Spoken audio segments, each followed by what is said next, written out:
Hola, ¿qué tal? Bienvenidos nuevamente a LANZ, Latinos en Australia y Nueva Zelanda. Yo soy Jorge. Como saben, en este podcast tratamos de tocar temas relacionados con nuestra identidad común como latinos, ¿no?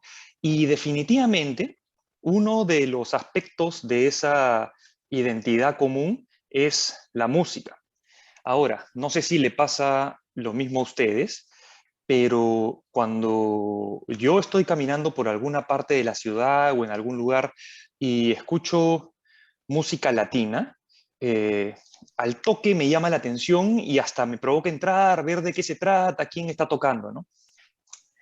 Ahora, hace un tiempo yo estaba navegando por Instagram y vi unos videos de unas fiestas que se veían buenísimas. Esto era en Melbourne. Y vi que ponían música latina, súper chévere. Y esta música salía de unos parlantes gigantes con unas gráficas psicodélicas, de un gorila trepado en una estación de tren icónica ahí en Melbourne, que creo que es la estación de Flinders. En fin, alucinante. Y al indagar un poco más sobre el tema, averigüé que se trataba de la cultura Picó de Colombia. Eh, y, y así que decidí contactar a las personas que estaban pues relacionadas con este evento, ¿no? Y al contactarlos me sorprendí mucho al ver que los creadores de esto acá en Australia no eran colombianos, ni siquiera eran latinos, sino que son australianos. Y así que los invité al programa para que nos cuenten un poco de qué se trata todo esto, ¿no? Ahora, eh, Tom es australiano y no habla mucho español, así que saliendo un poco de nuestra zona de confort, que es algo de lo que hablamos mucho en este podcast, vamos a tener esta conversación en inglés, así es que espero que todo salga bien. Hi Tom, how are you? Thank you very much for accepting this interview. Look, thank you so much for having me on the program. Yeah, it's an honor to be here, and I appreciate doing the interview in English as well. No, I was just saying in the introduction that we always talk about like getting out of our comfort zone and all of that. So if we have to do it in English, hey, we have to do it in English. It's fine, no worries. Tom, in the introduction, I was saying that well, I found out about you guys here in Melbourne through Instagram and all of that, and I was surprised to see that you were not Colombians. You were not even Latinos, you were Australians. So I guess my first question is, how come these Australians, these Aussie guys, came up with this concept? I mean, how, well, now we know that the origin of this concept comes from Colombia, right? But how come you got to know about it, and how did you decide to bring it to Australia? Sure. And probably, I mean, it's an interesting thing, the Pico culture, because I think for even some people from Colombia, they may not be completely familiar with this sound system culture. It's from a very specific region up on the Caribbean coast, Cartagena, Barranquilla, Santa Marta. That kind of area is really where the culture began. And my understanding is it stretches or has its origins right back to the 1930s. So it's been around for a very long time. But maybe, as is the nature with Colombia, there's different regions that has very strong cultural threads, and it's an interesting story. I was living in East Africa in Addis Ababa in Ethiopia in 2012. I'd moved there, was collecting some records, and traveled a little through West Africa, buying sukus and rumba records, that sort of thing. Anyway, I returned back to Australia and was really looking for somewhere to travel next, partly to collect records, but also to connect with like a local community. I was looking at the north coast of Brazil or Colombia, and happened to connect with what is now a good friend in Barranquilla, and he said, you've got to come here. You've got to come to Barranquilla. Number one, we have the best music in the world, and number yes. two, we have these sound systems, you know, like here, and you really have to see them. So I packed a bag in 2013 and brought with me some records that I'd collected from West Africa as kind of a gift for my friend, and landed in Barranquilla, not knowing much about the culture, not knowing much about the sound systems apart from what I'd seen sort of online, and had just the most fantastic time. I think really what struck me was just how welcoming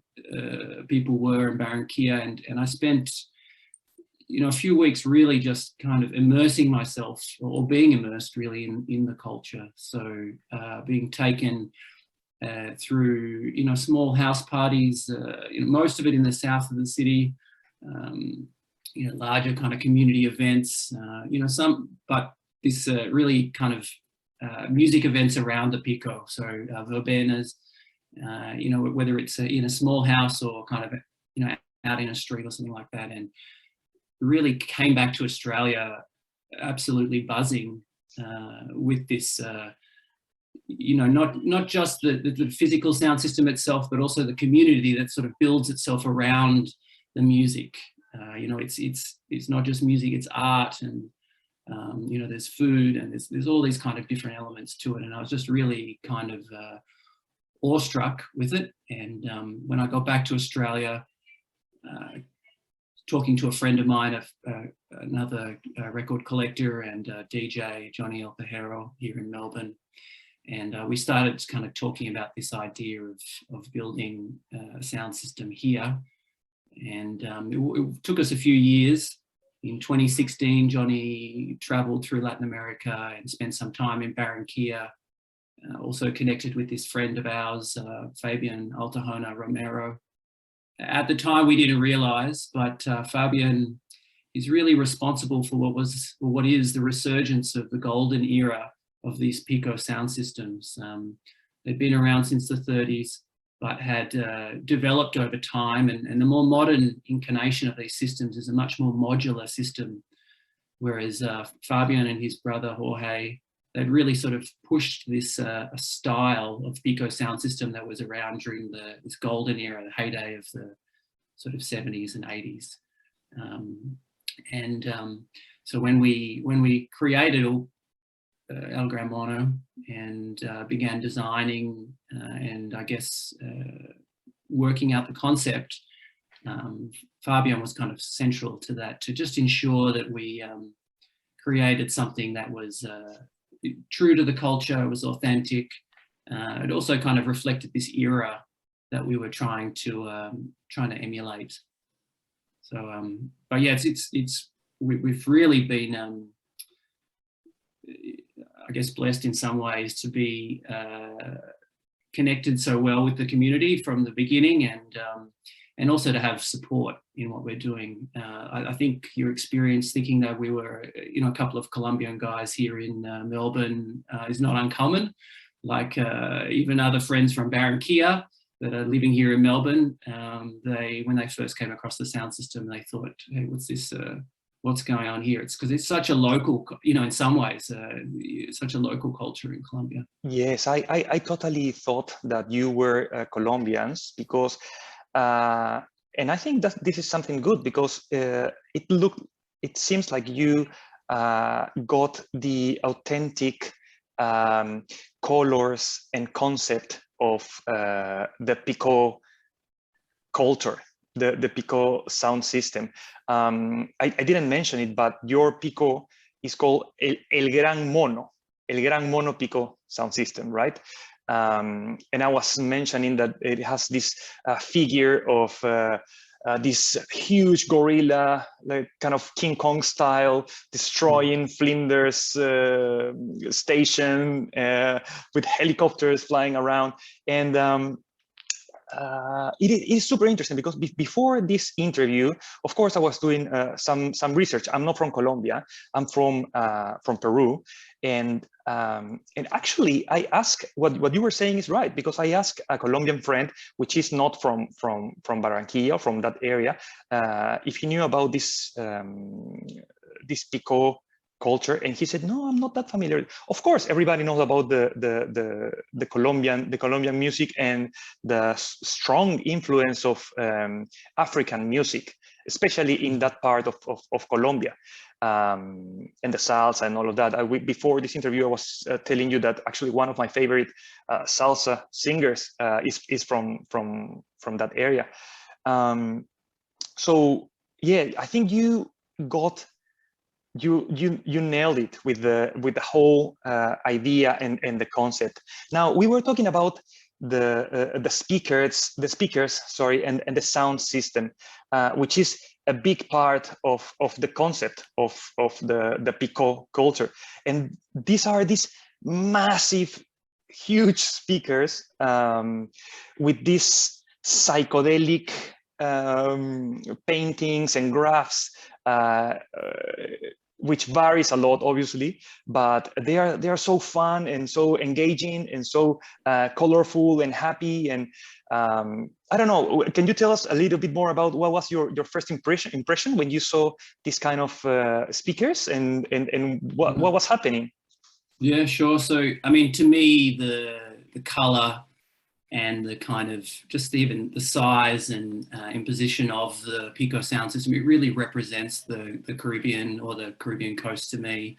They are just like, they're works of art as much as they are a kind of functional sound system. And my understanding is that the culture, Barranquilla had the first radio station in Colombia, and the culture itself stretches right back to when people would have tube radios, you know, these giant kind of old style radios, and they'd put them out the front of their house and start to decorate them with chalk and paint and other things. And from that, it sort of developed on and on right through the 40s, 50s, 60s to these really giant works of art that we sort of see today in the community. And for El Gran Mono, it was really important for us that we were authentic in that way, that we used art that was synonymous with the culture.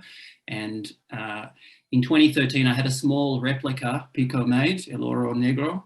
It's essentially like not a pocket-sized Picó, but a much smaller one that I could bring back to Australia. They're common in Colombia on the Caribbean coast for personal use in homes, that sort of thing. But anyway, I had Master William Gutierrez paint this small Picó, and that was my first connection with this master Picó artist in Colombia. And when we went on to develop the idea of El Gran Mono, we could think of nobody better. And really we were honoured to have Master William paint the main speaker artwork for El Gran Mono. And he's painting probably the best artwork or the best Picó sound systems on the Caribbean today. And in terms of developing the idea, we really sort of had this initial concept with a name, and like you say, this kind of King Kong sort of figure. El Gran Mono, it means a couple of different things. Initially, Johnny and I were connected with the sound system culture here in Melbourne, which is very much a reggae sound system culture. And we had this idea of when we're to do the Picó, that we wanted to have this connection with the local sound system culture. And there's an album by the Upsetters, Lee Scratch Perry album called The Super Ape. And it's got this kind of giant monster or giant ape on the front of the LP. And we thought, this is it's a good idea. We'll kind of create this, artwork with a giant gorilla, kind of King Kong. It has to have an element of Melbourne. Yes. But also mono, of course, in English. First of all, it's easy to say for non-Spanish speakers, but it also means one. And with this idea, we were going to create, one big speaker. And the third dimension to the name is, of course, that El Mono, we're both two white guys, so this, it's a colloquial term for, somebody with blue eyes or, And this idea of El Gran Mono is this Picó sound system that's kind of created by these two Australians. So there's this kind of extra element to the name as well. And Master William, he took that concept and some of the elements that make up Melbourne with the Flinders Street Station and the trams and again, sort of developing this idea that the sound system, the Picó sound systems have an identity and yes, created this kind of gorilla or this giant monkey towering over Melbourne, sort of throwing records everywhere. And it, yes. like you say, it's painted in fluorescence and psychedelic colors. And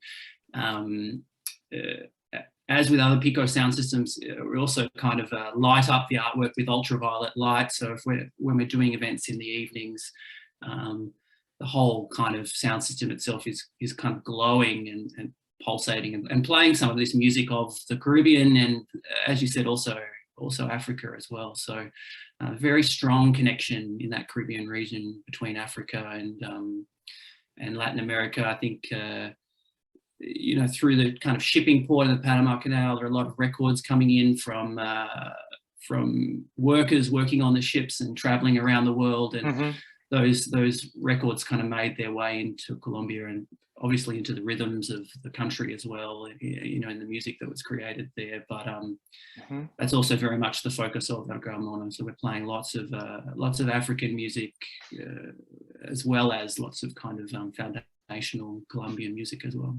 Yeah, no, definitely. And as I said, the graphs were amazing. That was actually what engaged me at the beginning, because I was just flicking through Instagram and I saw, what is this? And then I got into your page and I saw these parties and how people were having fun, and it started to get dark, and you could see the colors of this huge speaker, and then I realized that it was here in Melbourne. So you organize these events, parties in so far locally, right? In Victoria, in Melbourne. Where do you usually do it? And I can see that you have different kind of collaboration with other bands and DJs, right? So which kind of music do you play in this kind of parties? Yeah, so I mean, because of the size of El Gran Mono, so for those that haven't seen it, it does stand at over 3 meters tall. So fully stacked, it's about 3.3, 3.4 exactly. meters. Sorry to interrupt you. I was gonna say, because of the size of the speakers, it's not that you can go to any pub or bar because it will not fit inside. It has to be outside. So how do you manage this? Well, it's an interesting story, the development. When we were first building it, we built like a wooden replica almost of what is created today.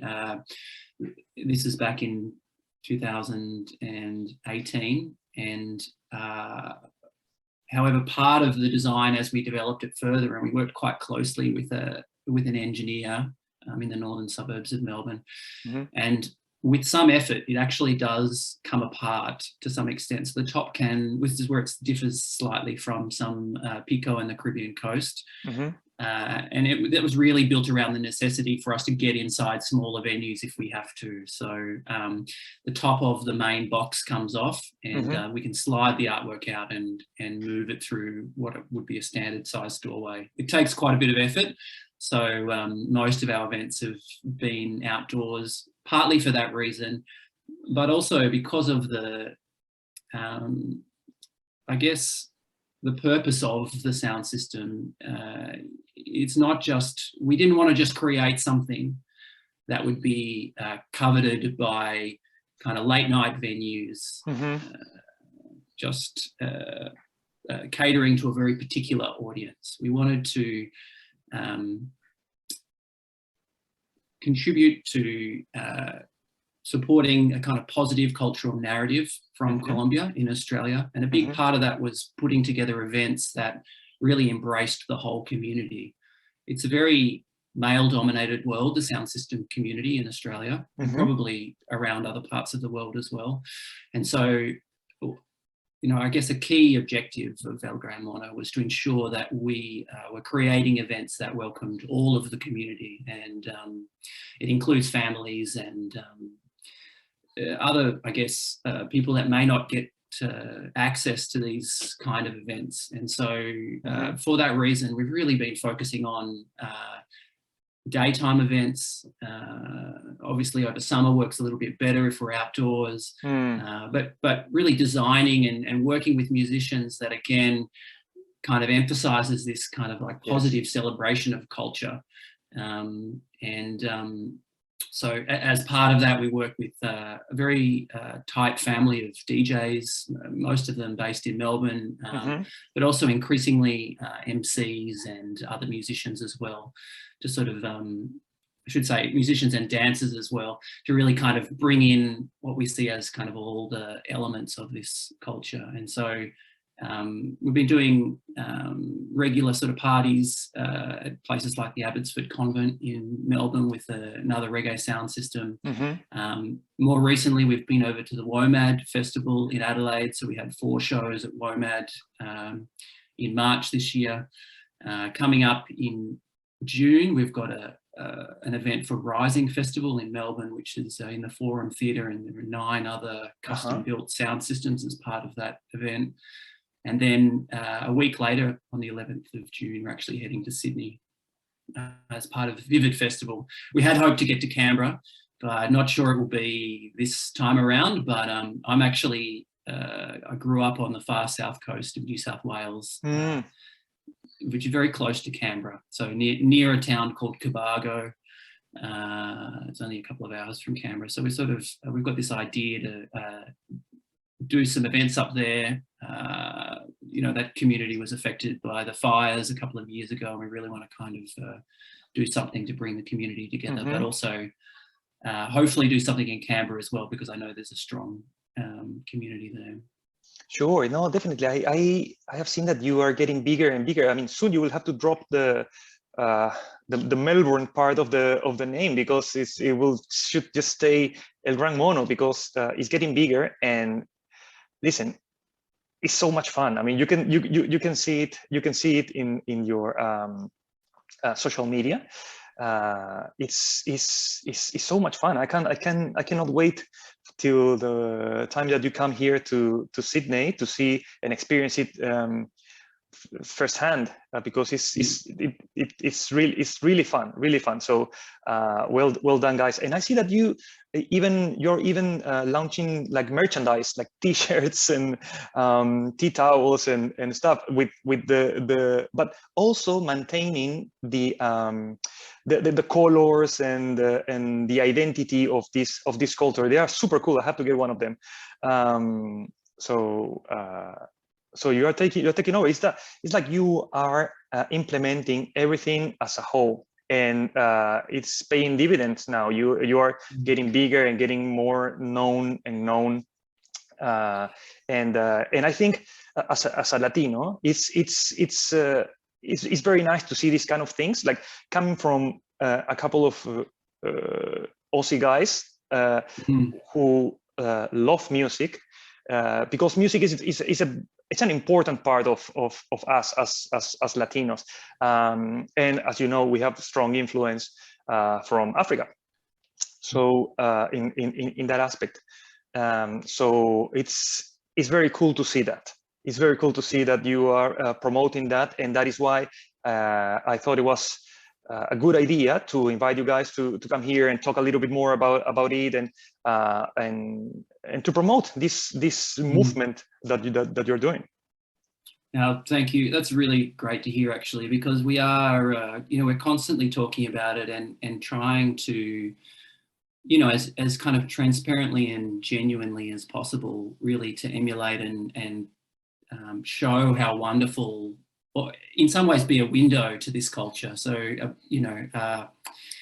in Colombia, sound system culture on the Caribbean coast has its own challenges with local authorities around running the events. And part of the purpose of El Gran Mono is to sort of to show how beautiful the culture can be here in Australia and other places in the world, and reflect this back to Colombia as well, just acknowledging that the culture can go both ways. And our hope is that, like you say, people will see how positive this is, see how it brings the community together, see how it can be a real kind of asset to the community, and not something that should be restrictions put on or discouraged in any way. And in some ways we hope that by internationalizing the culture here in Australia, but also just in Europe and other places, that even back in Colombia, some of the authorities can see how they should be supporting and preserving this, these events that are happening, and not just seeing them as, potentials for trouble or, negative things in the community. And interestingly, since we've started the project, we've been contacted by people in Greece, people in London, people in Italy, and other places in the world, all wanting to build their own Picó. So kind of really, in some ways, it's such a wonderful thing, because it really kind of shows that it's spreading a little bit, and hopefully in the next couple of years it won't just be El Gran Mono, but you'll see other celebrations of the culture around the world, and people will get to know just how kind of rich and fantastic the culture is. Yeah, who would have thought that these two Aussie guys would have become like ambassadors of that part of the Colombian culture abroad, right? Crazy. Yeah, and it's really crazy. And in some way, we sort of, I guess we want to continue to work and collaborate with the local, with the expat Colombian community here in Australia as well, to ensure that they're involved in the project. And we're continuing to kind of like promote the culture in an appropriate way as well. So sure. And it is a big responsibility as well, because it's in Colombia. It is a tradition. It has gone from generations of these artists that paints the sound systems and the speakers and all of that. So it's very interesting. But at the same time, I saw that it was developing the type of music that is played is developed, and it's a part of the natural course of any music event or music genre. It changes, it mixes. So that is super interesting as well.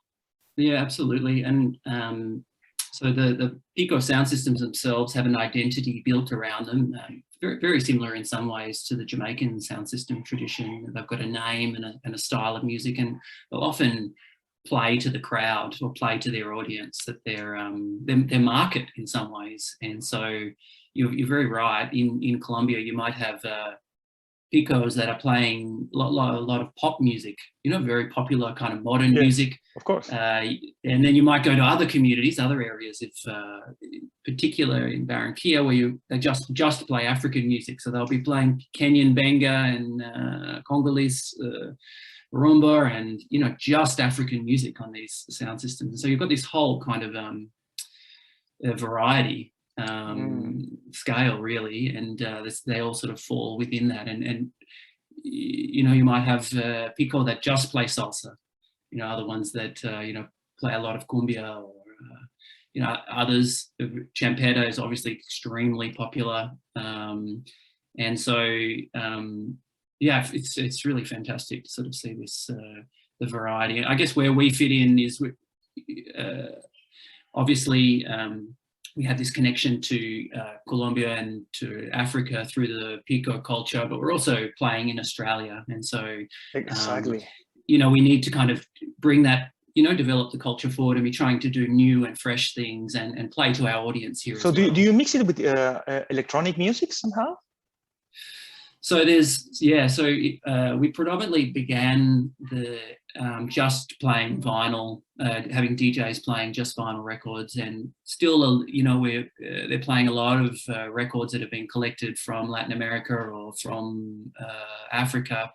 But I guess increasingly, there's also kind of digital music is being brought into the sets, and so still from places like Angola, or even like some of the Mexican sound system tradition stuff is sort of coming into the sets. But we're also beginning to work a little bit more closely with a fantastic MC in Melbourne called Oscar Jimenez, who's part of a group called Amahu Tribe. And it really adds an extra live dimension to the sets. So it's not just a DJ playing music, but also there's this kind of element of crowd participation. Yes. And, I can really see us kind of moving forward to sort of getting some other elements in, whether it's percussive stuff or other live instrumentation. So at WOMAD, we had some musicians part of a group called the New Monos. And also, so nice connection in the name.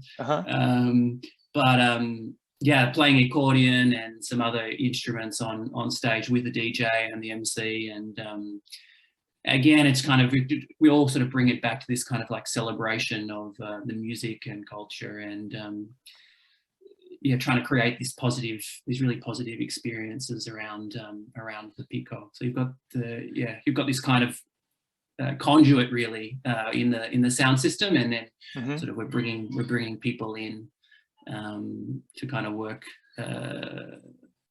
work with us and collaborate on the events that we put on. Yes, definitely. Well, Tom, let me tell you something. What you're doing is amazing. I am someone who loves music, loves to hear things that are different. At the same time, I'm a very proud Latino. I love the Latin music. I like salsa a lot. I like specifically salsa from that part of